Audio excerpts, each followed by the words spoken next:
welcome. I am Tomas, joined by Kyle and Armando. We are going to discuss Google's culture, organizational culture, leadership approach, and working conditions. All right, so probably the big question is supply chain and how does Google fit in? So Google does a whole lot of things other than internet searches and phones. And as far as applying to supply chain, you can see the list here. We've got cloud storage, cloud computing. It's all running the modern supply chain. Robot assistants, self-driving cars, which could also mean self-driving trucks one day. High-speed internet, balloons that broadcast internet signal. That's an interesting one. Probably drones. We've all heard about those, delivering medicines and goods to remote areas. Google Maps. I know in my role, I use probably Google Maps to look up delivery locations on a daily basis, which include the next line there, photographs of every street in the world. Let me jump to the next slide here. I think Kyle's going to take this over, and we're going to talk a little bit about the working conditions at Google. Yeah, so Google's working conditions, they're pretty laid back, as you can see here. Honestly, it looks more like a playground than a place of work. They like to keep things bright, colorful, laid back, and their success can be attributed to this type of culture, working conditions. Google has people whose sole job is to keep employees happy and maintain productivity. This is something that we've talked about in class, how companies can be responsible for their employees' mental health, making sure that they have a work-life balance that keeps them motivated and they don't want to leave. So, do you guys have any thoughts? Primarily happy. Right, exactly. I know my company working in manufacturing. I could be alone here, but I feel like manufacturing companies are definitely behind the times. It's really just kind of do your job, punch in, punch out, as opposed to some of these tech companies that are in the supply chain that seem like they're years ahead of where some of the manufacturing is. That you guys feel the same way or not?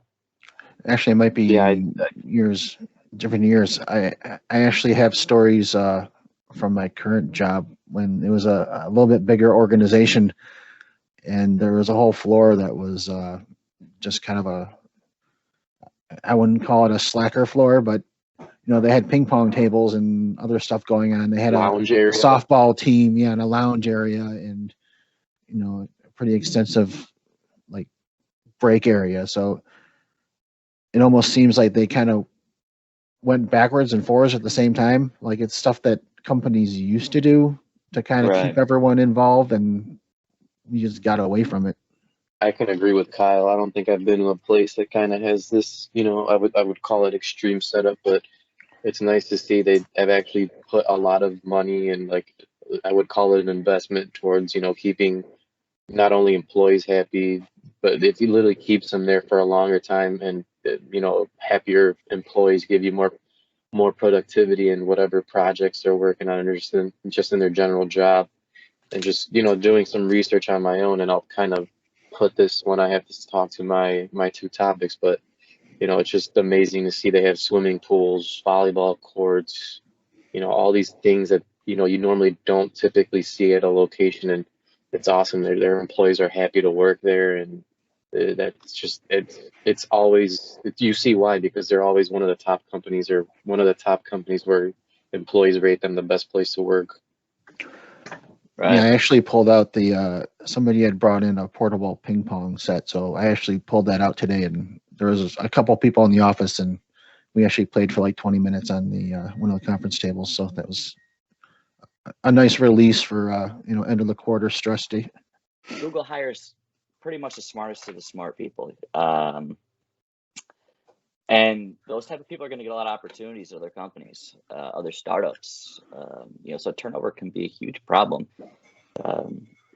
So Internal recruiting, like we had learned in class, allows you the benefit of already knowing your employees and knowing that the employees like the organization rather than hiring from outside the organization and risking that, they don't like it or they're not intelligent or they're not innovative.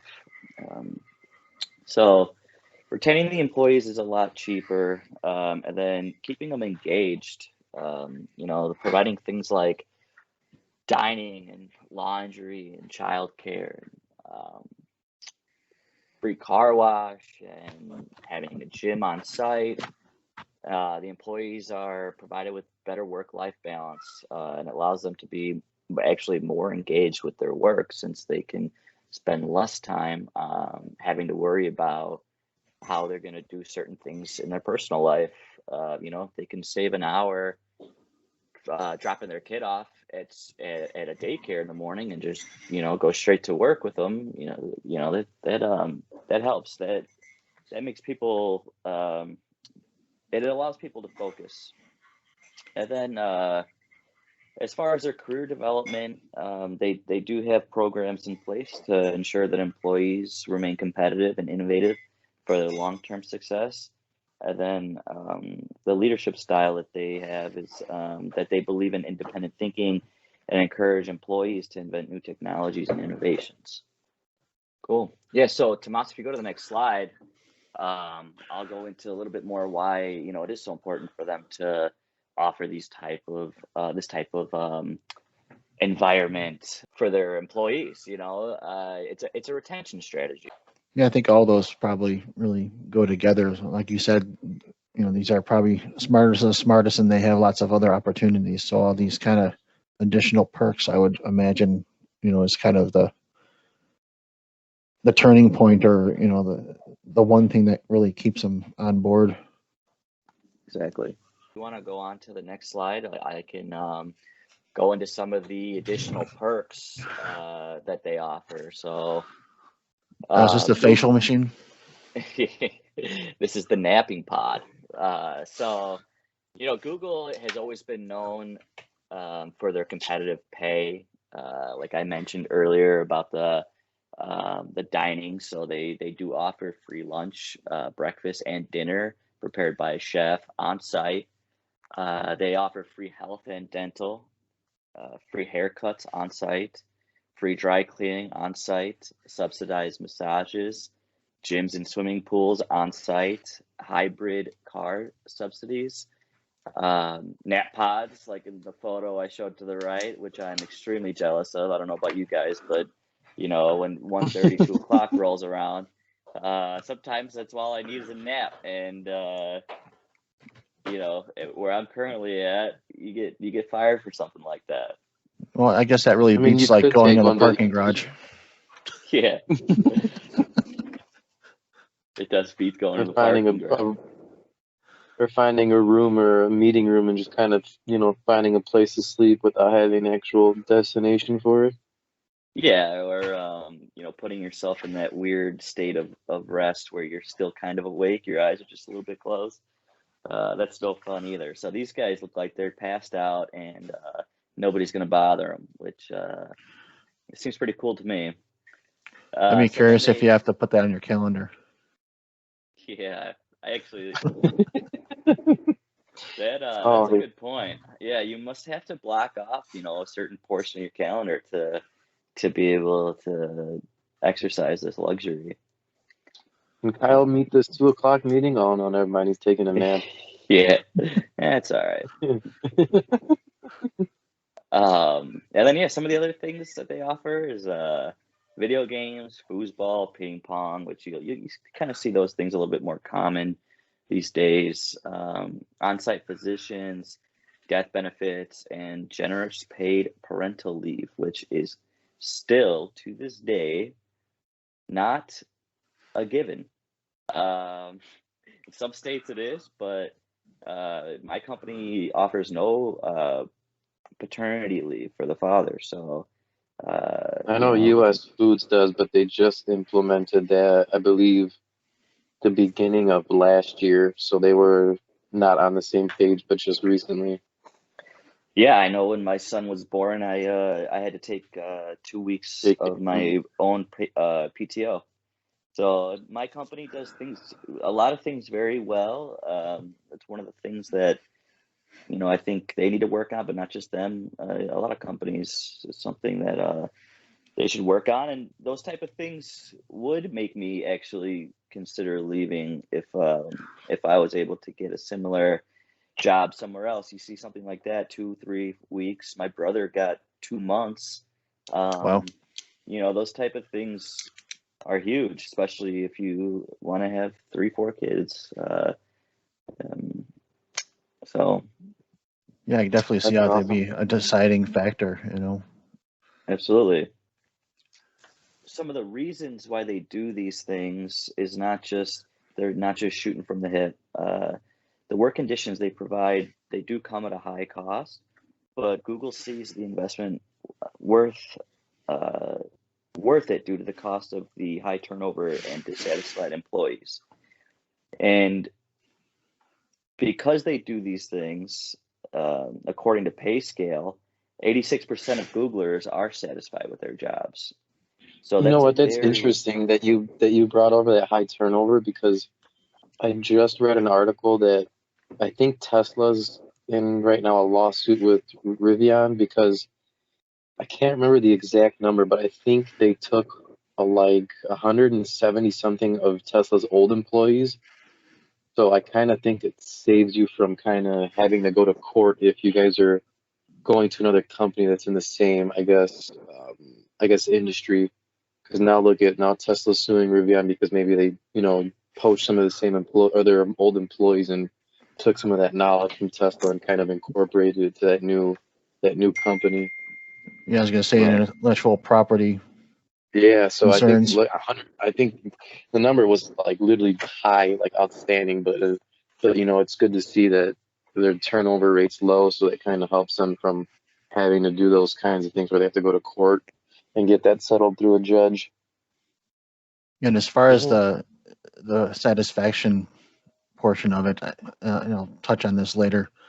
And one of the reasons that they have such a work culture is a lot of it they based on data. It's kind of crazy that there was an article where they're talking about they figured out what's the optimal time for someone to wait in line for lunch, which is like 3 to 4 minutes.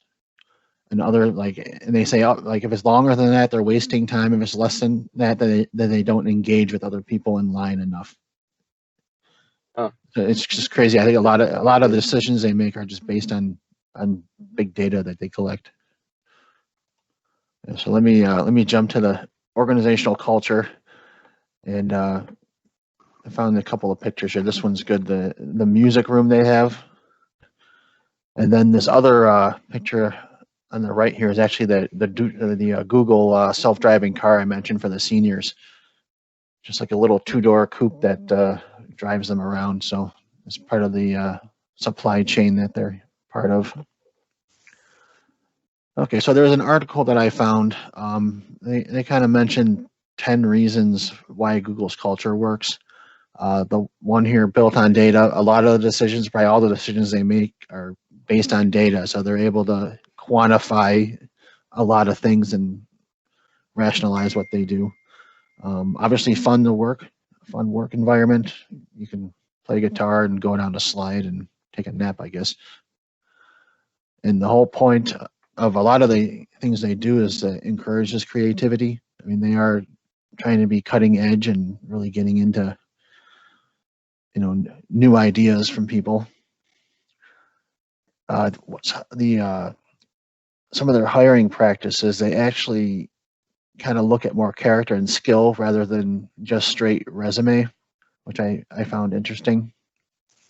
And again, with the built-on data comment, the people operations, the happiness is a science, so they're able to quantify things. It's probably a little bit scary that we're probably hackable at this point.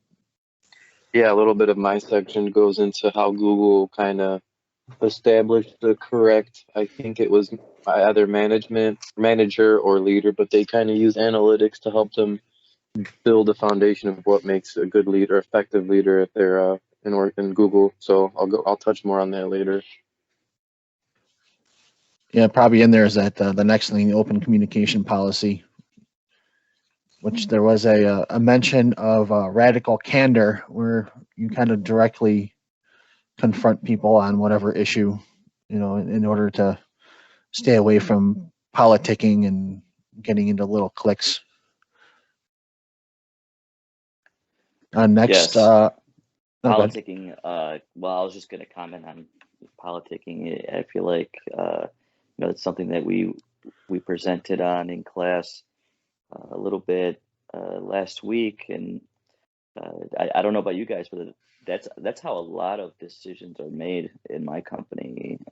It's not necessarily backstabbing, but it's a lot of side conversations and making sure that everybody's okay with something outside of actual meetings and where the decisions are actually made. That the decisions are actually made, like in the warehouse or at somebody's desk. So. Yeah, I think we did talk about that. I think he asked us like if you were to talk to our manager, would you like it's kind of like presenting ideas and them using it, or just kind of, okay, yeah, that's a nice idea, but they kind of like just put it in the back of their head. They don't even really acknowledge it.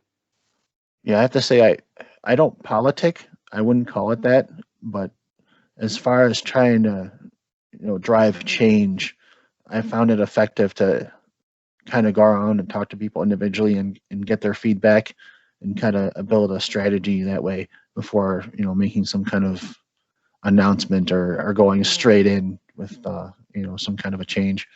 So I Right. guess it's probably depends on how you use it or what your intention is. One thing that Google makes clear is that they communicate their core values. As mentioned, innovation is prioritized, financial support for employees, and mobility within the company. So let me go to the next one here. Three things I kind of wanted to call out I found interesting was hires for character and skills, this is kind of their baseline for people that they hire. They're fun, humble, innovative, and team oriented, yet self-starting. And I think that Hey. self-starting part. Yeah. No, I was gonna say I know that they do interviews, and they ask like really tricky questions. Like one of them was, if you're shrunk down to the size of a dime, and somebody throws you in the blender, and they give you 60 seconds to get out of it, what do you do? What's your first move? I know another one was, if you get 8 marbles and you only have 2 chances to weigh them, one marble weighs is heavier than the other 7. How do you find the one marble? They ask questions like that to actually find the people that are innovative and team oriented and self-starting. They ask trick questions in their interview process to weed them out. Yeah, those are kind of trick questions. I'm not sure where they're going with that. I guess I can't work at Google, but but yeah. So I mean, as far as self-starting, yeah. I mean, if you have the option to take a nap or play ping pong, you probably want people that are actually going to focus on doing their jobs instead of goofing off the whole day. All right. Encouraging creativity. So obviously, most of what they do is trying to innovate. So getting the most creative people in the most creative environment is important to them. And that goes into the prioritize innovation. The 8 ways of which Google see. There's a quote by the author that the article I read. Developing better relationships among your teams. Once you've cultivated more camaraderie, you can move on to building a company culture. So this is when I read this, I kind of thought, okay, well, Google probably started with a core, and I don't know how many employees they have to date, but I'm thinking this is probably kind of hard to sustain at some point. What do you guys think? I think that definitely ties into their culture, because based off of the sections I had to do, it's definitely working as a team and that whole kind of setup that they have to where they have like, all these, car washes, gyms on site, stuff like that. It definitely builds a great company culture. And then once you're kind of, built yourself as like a team member, like part of a team, you definitely can move forward with these ideas that are innovative and allow them to be, Google essentially. But they're really, really focused in on developing relationships with their teams that they're in, and not even just the teams, but not to go off track, but I know some of the stuff that I was reading, a lot of the videos or whatever presentations that they make, it's not just solely shared with those team members that were part of it. It's shared throughout the company so that other, coworkers can either use that kind of foundation or whatever presentation style and kind of implement it in their own or on their own team. So it's definitely something that I see with just it being a company culture standpoint for Google. Yeah, I completely agree with this strategy. I know from personal experience, um, I when I'm actually like legitimately friends with somebody at work, or like I enjoy being around them, I'm more prone to helping them when they ask for help or going out of my way to getting them information, even if it's not like in my job description. I'll go above and beyond for that person if I know that, afterwards we might be at the bar drinking a beer or something like that, or in this case, at the gym working out together or grabbing a coffee later on, um, versus a company that might not do those type of things. And that the person next to you is just going to go home and you're probably never going to see them, much, even between 8 to 5 or whatever your work hours are, but you're definitely not going to see them after your work or before. So definitely. I just wonder if there's and not to knock the culture, but I'm just wondering if it, if too much of a good thing happens sometimes. People become I'm a sure. little too friendly, or I don't mean it that way, but too comfortable, and It's got to backfire a little bit, right? I mean, for a company that's this extreme, who's to stop them? You find somebody that's got similar hobbies and that, you want to go grab coffee at 10 a.m. Who's to stop them from sitting there talking for an hour and a half? It's got to backfire a little bit. All right, so onto leadership approach. So what you see on the screen is essentially a leadership being a good fit at Google. For a team or a project manager to be an effective leader in Google, they really need to get out of those traditional roles of management. Typically come with planning, organizing, leading, and controlling. And the reliance on this power is really a waste of time for anyone that's established in Google if they hope to get anything accomplished, in that team setting. Instead, the manager can get away from this traditional role and become an effective leader by really concentrating first on earning and keeping the trust of the members of their team. And they do this by trying to seek other ways by, creating more of a collaborative structure and approach by attaining these shared goals as a group.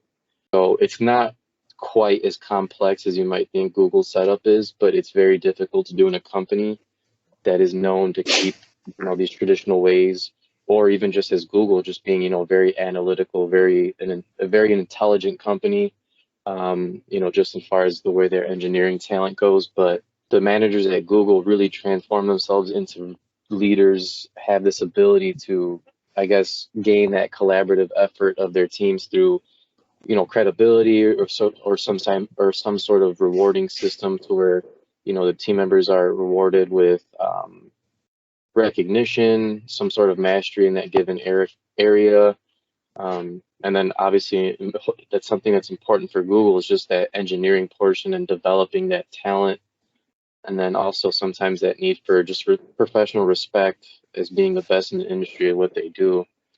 Another thing that we had mentioned earlier is, leaders in Google really have to do this at the same time while keeping clarity in the workplace, just keeping that communication real open, just in regards to roles, their expectations that they set, as an individual or as a team. And another thing too is that a lot of these leaders don't really evade problems or challenges; they face them head on.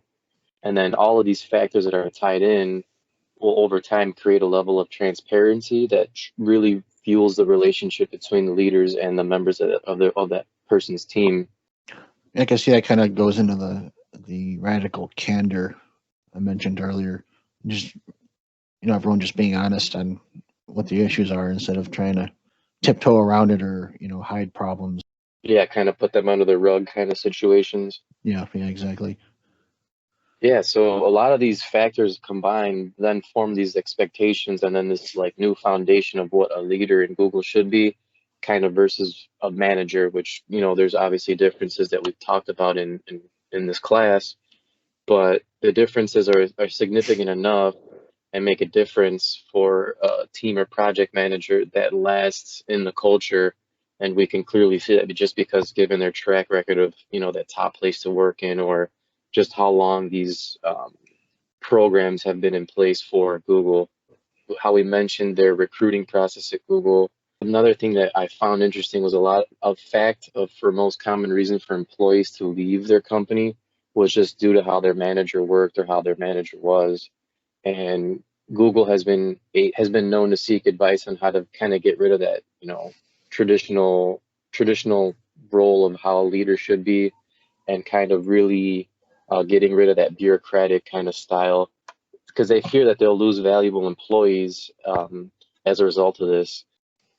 So just kind of going over those 8 steps, you can kind of really see how simple it is. And at the bottom, or the last one that they put, is just really having those technical skills. That's something that they say is not really important to being an effective leader. Yes, you have to know how to do your job and how you can help the team, but you really have to be that coach, how to really empower and keep your interest of your team so that way they're productive, show those results for the company when they really need it.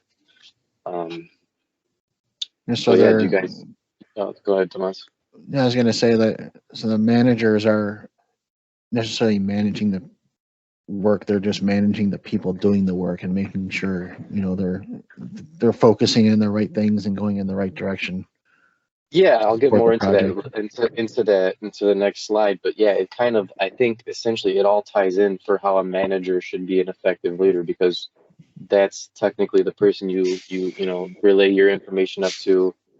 The projects get dropped down to his team members and all these things tying together. But I think this leadership approach definitely is something that they seek first for that leader to become an effective manager as well.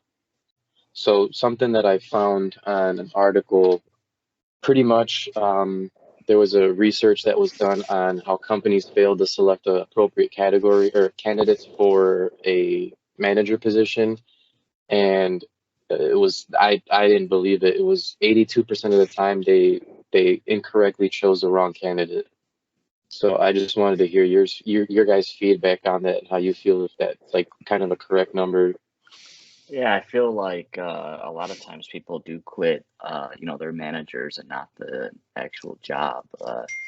Um, I know myself in particular, I was really unhappy with my current job, with my first manager, where I was like actually looking for new positions, and then he ended up leaving, and they hired somebody else, and he's been great, and I feel like it's given me a whole new perspective on my actual company, just because, and I didn't even realize it at the time, but it was actually my manager that I didn't like. It wasn't my company at all. So it's Yeah, definitely. exactly. I think that 82%, just so if you think about it, like if you look at it from a person perspective, if they hire 10 managers, only 2 of those are going to be the ones that are appropriate for that position, and the other 8 aren't going to succeed. So Right. that's just crazy to me. I don't know how old this is. I think it might have been like 2016, 2017, but I'm pretty sure that numbers probably stayed right around that same percentage of 82. Yeah, I feel like it has. I think I mentioned before I was reading that book by Simon Sinek, and he was actually talking about people that get promoted to management roles. They know the job they are in, but they traditionally they're not taught or trained how to be a manager. They just kind of assume that Yeah, they know what they're doing, and that's probably where you end up with somebody that micromanages and drives the team crazy. yeah. So kind of getting more into their management approach.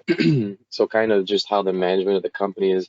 So as we had mentioned, or as Kyle had mentioned, previously, the company allows their workers to, attend these things on site with, service for their pets, on-site childcare, swimming pools, free food.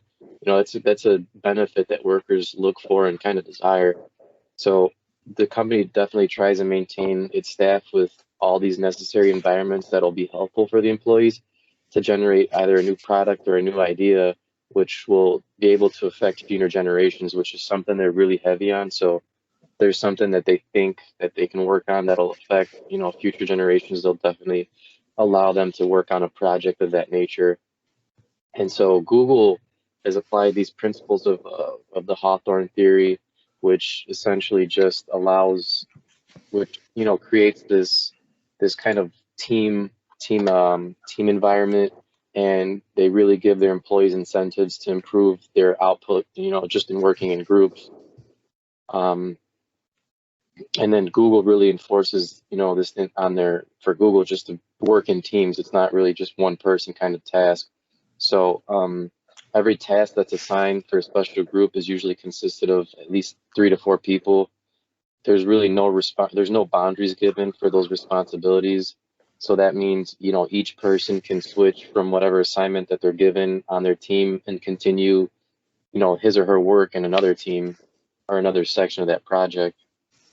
Then Google just really offers that full freedom of letting their employees combine such a team effort or roles to really get to that, final goal of completing that project. Do you guys kind of like that, approach to where it's more of a team environment or team effort for when it comes to getting some sort of project or thing done that they need? Yeah, I like that approach. It's something I like to be able to have other people to lean on and also learn from. If especially if I don't know the answer to something, be able to I have the ability to ask questions with people that I'm working closely with, for sure. Yeah, I think I feel the same way. I know in my previous life when I worked for a broker forwarder, we had a bullpen office that there were 6 people out there, and just everyone being in that room and being able to bounce ideas off each other and kind of know what everyone else is doing was a real strong point, in making the business work. Yeah, and I think obviously it's working because people are satisfied with not only their jobs but their performance. And just to go a little bit further on, I don't think Google requires any sort of special dress code, and it allows their employees to engage in all these, on-site things that normal typical companies don't really have. And all these, internal factors kind of give them the motivation to keep receiving these incentives, and it allows them to grow professionally with, and other things that go along with, their job. Um, and I think they applied this, this foundation differently, and then it's just their human motivation is just different than, in any other company, and it's just obviously it's working for them. And so just a little bit of, how Google manages their system. It's just so a little bit more of based on the pie charts here left. So Google's really heavy on this norm about this 70-20 approach. And so the 70% of the time they feel like Google should be devoted to their core business, which we know whatever department that they're in, 20% to off budget projects that are related to the core business, and then 10% of their time should be to pursue ideas based on their own interests and competencies. So this kind of goes back to that thing where I said for future generations, this is that 10%. So they work on these projects, and Google's like, if this is something that could really empower future generations, we really want you to work on it and see if it's something that we can pursue and really put into place. And through these systems, they're awarded perks, rewards, not just like, monetary or, just anything of that nature. They give you like papers, say you were, top employee for this project, but it just really motivates innovative ideas that the company can, really implement instead of going out and then creating a completely new venture. So, so just to go a little bit more, they kind of use just a typical management model of operating people, but with the help of certain things or certain implementations, they try to create their own unique model with this way. So Google, unlike companies that use a traditional management model, Google really uses its power and control for achievement of its goals, along with conducting well-balanced policy to its staff and team members that kind of goes back to this classic model or management model. They really don't have control, or they really don't have grasp or micromanage their employees. They just create this unique atmosphere with the company where people do work hard, they generate their ideas, and they take part in the common decision-making process, but they're able to express their own thoughts and ideas at the same level as some of the higher people in the ranking systems or the founders are doing. So the company allows their employees to enable their own ideas, take part in daily operations, really feel like they're part of the team. And this essentially just allows leaders to have real power and influence in their employees because they're respected, always welcoming, and a real true role model for their team members. Yeah, so Kyle, you know how we were talking about people kind of being or slacking off due to all these, I guess you could call them amenities that they provide? Yeah. So on my paper that I wrote, so Google doesn't try to keep people from using their that like pie chart to simply fool around. Since it's Google and they're really analytical, they monitor, or they figure out the cost of closely supervising everyone's 20% of time that's being used, so they can kind of, I guess, see how it's like a return on investment kind of thing. But they really, I guess, have them kind of not sign like a waiver, but they hope that people who work at Google aren't wasting their time, and the projects that they're successful at really outweigh the benefits of just fooling around and wasting their time versus getting that 20% of that project completed. Gotcha. Goofing around till the night before it's due. Yeah, so it's just it just ensures that short-term pressures do not consume 100% of the company's energies. It makes it clear that innovation is everyone's responsibility. A certain number of people can be out of control at any time, but they have, I guess it says they have several rules in place, that have important consequences if they don't really follow these. So I think they also have to know that just because they give you all these, this free time, or this time for you to really just do what you want, there's definitely consequences if you're not really following their guidelines and, I guess, rules a little bit. Well, we're just about out of time for this episode. So until next time. Thanks, guys. All right, I'm going to stop recording.